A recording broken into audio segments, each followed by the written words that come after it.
मुंबई की धरती जहां ख्वाब हकीकत में बदलते हैं, छोटी सी शुरुआत से बड़े मुकाम निकलते हैं।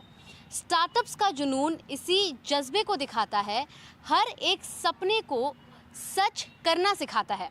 हम इस समय मुंबई में हैं और मुंबई जिसे माया नगरी या सपनों की नगरी भी कही जाती है, यहाँ पर अक्सर कई लोग आते हैं अपने सपने को साकार करने और उन्हीं का एक ज़रिया है स्टार्टअप्स, जो इस बार भारत में सबसे ज़्यादा इस साल देखने मिले हैं।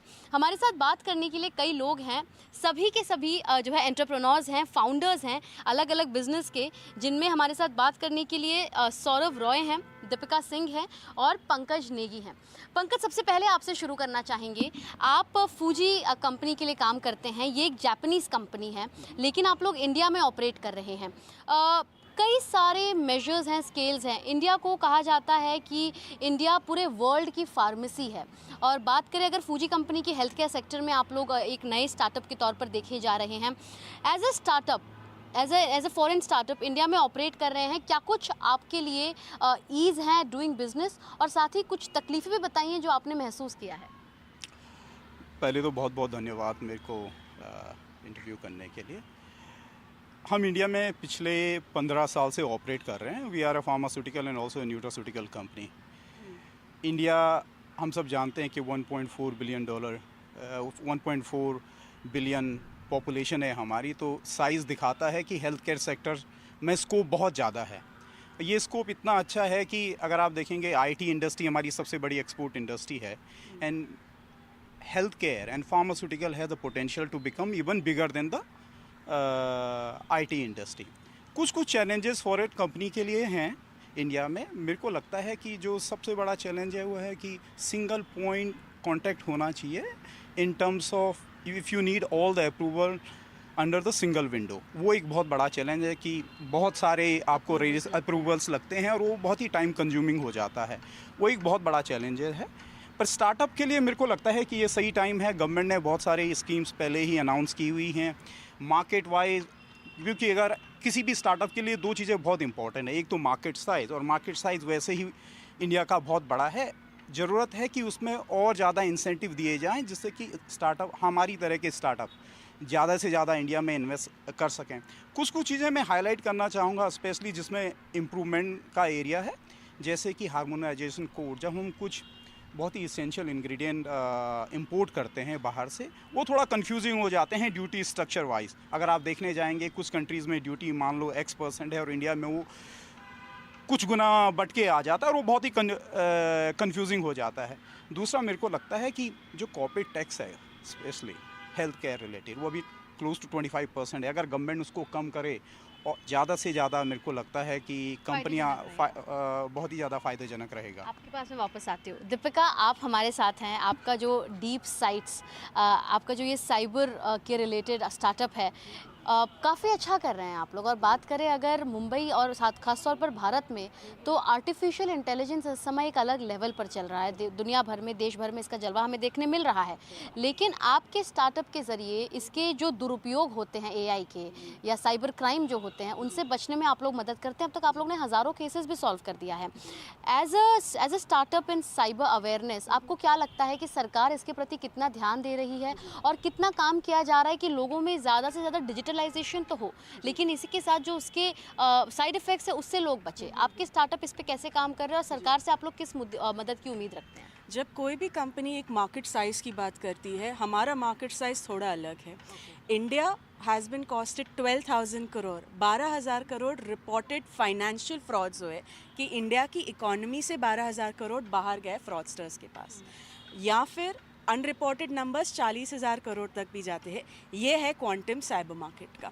अभी हम देख रहे हैं कि एआई का दुरुपयोग करके deep fakes, fake scamsters, call OTPs, SMS scams, ये सब रन किए जा रहे हैं ताकि लोगों को झांसे में ला सके, क्योंकि India is a growing economy.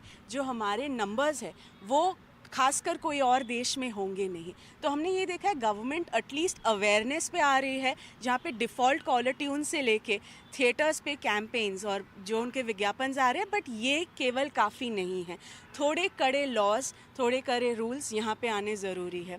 जहाँ तक बात किया जाए हमारी जो कंपनी कर रही है, we are working with international law enforcement agencies such as Interpol and Europol as well, जहाँ से हमें सीखने को मिलता है कि कैसे एकजुट होकर इस प्रॉब्लम को एक सफाया किया जा सकता है। तो इस तरीके से अगर हम मेक इन इंडिया को थोड़ा और उपयोग करके, अभी हो क्या रहा है, we are importing and partially making in India, why not fully make in India. अभी ये मैं आपको CCTVs का यहाँ के एग्जाम्पल देती हूँ। हार्डवेयर भले यहाँ असेंबल किया जा रहा है, सॉफ्टवेयर तो इंपोर्ट किया जा रहा है। वो सॉफ्टवेयर कौन सा डेटा कहाँ भेज रहा है, क्या वो हमें मालूम है? दूसरा, फ़ोन्स असेंबली की, क्योंकि फ़ोन्स की जो सबकी ज़िंदगी उस पर एक जुड़ी हुई है। सॉफ्टवेयर अगर इंडिया में असेंबल किया जाए, इंडिया में ही बनाया जाए और इंडिया में ही रखा जाए, आप इमेजिन कीजिए जो हमारा डेटा इंटेग्रिटी होगी वो कितनी ऊपर जाएगी। और तीसरा, जहाँ तक स्किलिंग की बात आ रही है, अब तक साइबर सेंसिटिविटी छोटे कंपनीज़ में आई नहीं है, बिकॉज उनके पास IT का बजट्स ही तो बहुत कम होता है, तो साइबर का बजट्स तो उससे भी ज़्यादा कम होगा। इससे अच्छा एक इंसेंटिव रखिए फॉर साइबर सैनिटाइजेशन, और अगर किसी ने वायलेट किया तो फाइन सिस्टम्स ज़रूर लेके आइए। ओके, आपके पास मैं वापस आती हूँ। सौरभ रॉय हमारे साथ मौजूद हैं बात करने के लिए। स्टार एग्री आपके स्टार्टअप का नाम है जिसके आप हिस्सा हैं। बहुत जल्द आप लोग का IPO भी आने वाला है, एक बार अप्रूव हो जाए। बात करें अगर जो पोस्ट हार्वेस्ट मैनेजमेंट आप लोग के द्वारा किया जा रहा है, बहुत ही ज़रूरी है, क्योंकि भारत को जो है गढ़ माना जाता है कृषि का, और यहीं से दुनिया भर में, देश भर में जो है सप्लाई भी होता है। आपको क्या लगता है एक एग्रीकॉम स्टार्टअप के तौर पर कि क्या कुछ और ज़्यादा ज़रूरी है सरकार को किन किन क्षेत्रों में ध्यान देना, और इस बजट से आप लोग कैसी सहायता ढूंढते हैं? डेफिनेटली पिछले 10 साल हमारे लिए पूरे एग्री स्टार्टअप इकोसिस्टम के लिए काफ़ी अच्छा रहा है।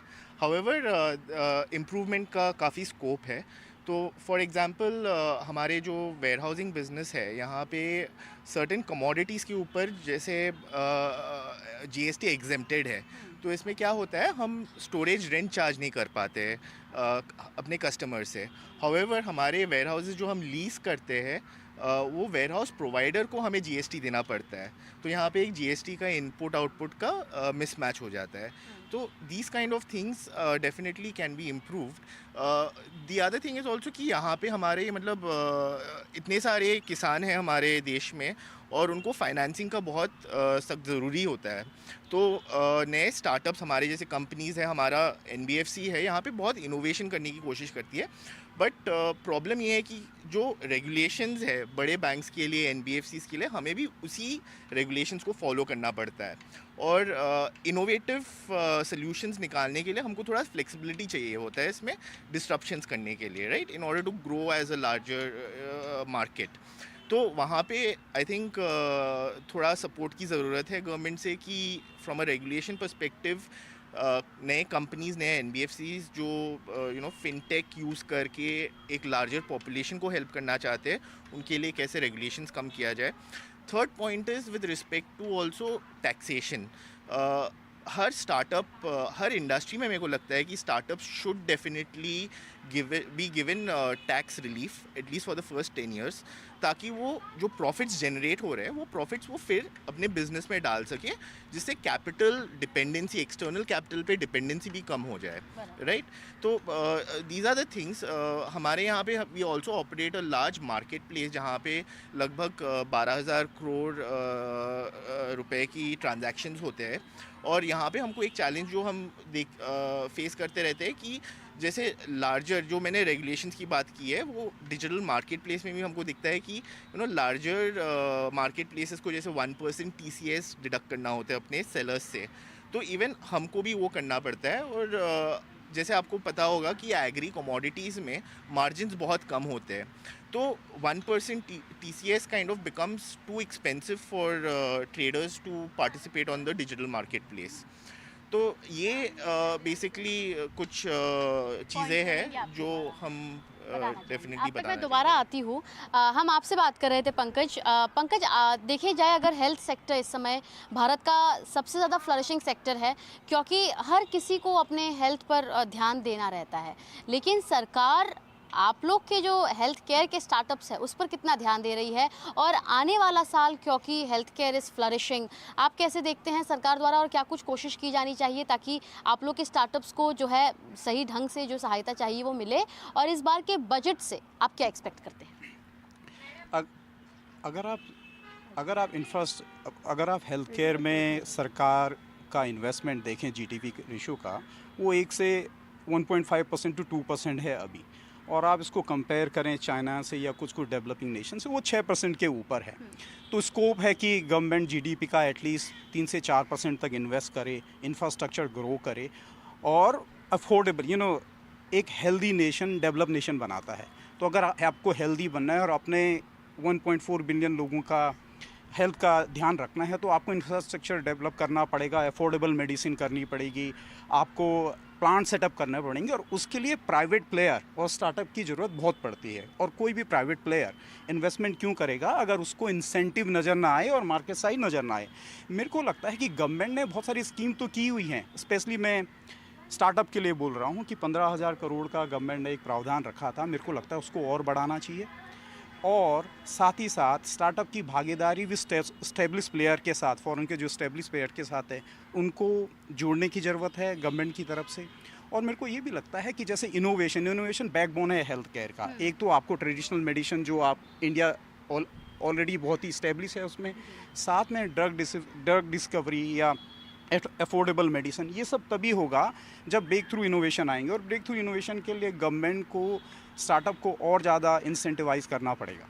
ओके, आपसे जानना चाहेंगे दीपिका कि जिस तरीके का यहाँ पर काम किया जा रहा है, इट रिक्वायर्स पब्लिक पार्टिसिपेशन, और साथ ही सरकार के द्वारा भी जो है उसमें उतना ही सहयोग हमें ज़रूरी लगता है।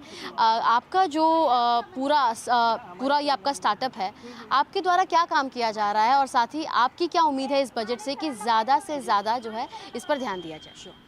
तो R&D की या रिसर्च एंड डेवलपमेंट की जब बात आती है, टैक्स क्रेडिट में उसका कैसे एडजस्टमेंट किया जाए, that is something we need to focus on. उसके बाद जब डेवलपमेंट्स हम लोग यहाँ करते हैं, वो डेवलपमेंट्स को वैल्यू करने के लिए IP ट्रेडमार्क्स यहाँ पे इंडिया में मिनिमम 2 to 3 years जाते हैं।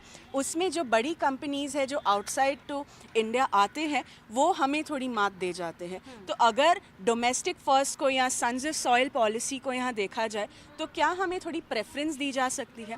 बिसाइड्स जब R&D क्रेडिट्स या anything that's related to cyber security और नेशनल सिक्योरिटी, उसके लिए स्पेसिफिक ग्रांट्स अगर एलोकेट किया जाए, बिकॉज हर एक कंपनी ज़रूर देश की GDP को बढ़ाने की बात कर रहे हैं, हम देश की GDP को बचाने की बात कर रहे हैं। You can not have $100 billion of losses being cost to the economy. ये अगर हम थोड़ा देखें। और तीसरा है स्किलिंग में। अभी हमारे कंपनी ने मिनिमम 300,000 to 400,000, तो मिनिमम 500,000 पीपल को ट्रेनिंग दी है। ये स्कूल के बच्चे हैं। तो उसमें अगर एग्जेम्पशंस आ जाए GST और टैक्सेस पे, हम ज़्यादा से ज़्यादा बच्चों तक ये पढ़ाई पहुंचाना चाहेंगे। और cyber is a basic skill right ना। जितना टेक्नोलॉजी हमारे लिए इम्पॉर्टेंट हो गया है, उतना ही साइबर इंडस्ट्री भी हमारे लिए इम्पॉर्टेंट हो चुकी है। तो यही मेरी अपेक्षा रहेगी कि R&D टैक्स क्रेडिट्स को री investing the profits into R&D। Plus एक मैं सक्सेस स्टोरी ज़रूर बताना चाहूँगी। PMO STEAC करके कमेटी थी, जहाँ पे हमने उन्हें बताया कैसे टोक्यो गवर्नमेंट, UK गवर्नमेंट ने हमें सपोर्ट किया। 4 महीने बाद any activity being done on foreign soil by an Indian company was exempt and refunds were also available to a certain extent. ये सक्सेस स्टोरी, तो एटलीस्ट वो हमारी बात सुन रहे हैं। मैं अपेक्षा करूँगी ये भी बात प्लीज़ सुने। Thank you. बहुत बहुत शुक्रिया। तो आपने यहाँ पर इन तमाम नए स्टार्टअप के फाउंडर्स को, इनके जो मेंबर्स हैं, इनको सुना, इनका क्या कुछ कहना था उन अपने इश्यूज़ को लेकर, और साथ ही इनकी क्या अपेक्षाएं हैं इस बार के बजट से, क्योंकि पहले फरवरी को जो बजट आने वाला है उससे ना सिर्फ सभी पब्लिक प्राइवेट बल्कि जो इस प्रकार के MSME सेक्टर्स हैं, जिन्हें हालांकि मेक इन इंडिया जैसे स्कीम्स के चलते बहुत ज़्यादा बूम मिला है, और इनके जो एग्जाम्पल्स हैं उनको आपने सुना, जो बता रहे हैं कि क्या कुछ और किया जा सकता है ताकि जो ये स्टार्टअप्स हैं इन्हें सहयोग मिले और इनका जो काम है वो और ज़्यादा उन्नति से आगे बढ़े। मुंबई से कैमरा पर्सन दिग्विजय के साथ सुजाता द्विवेदी, NDTV इंडिया के लिए।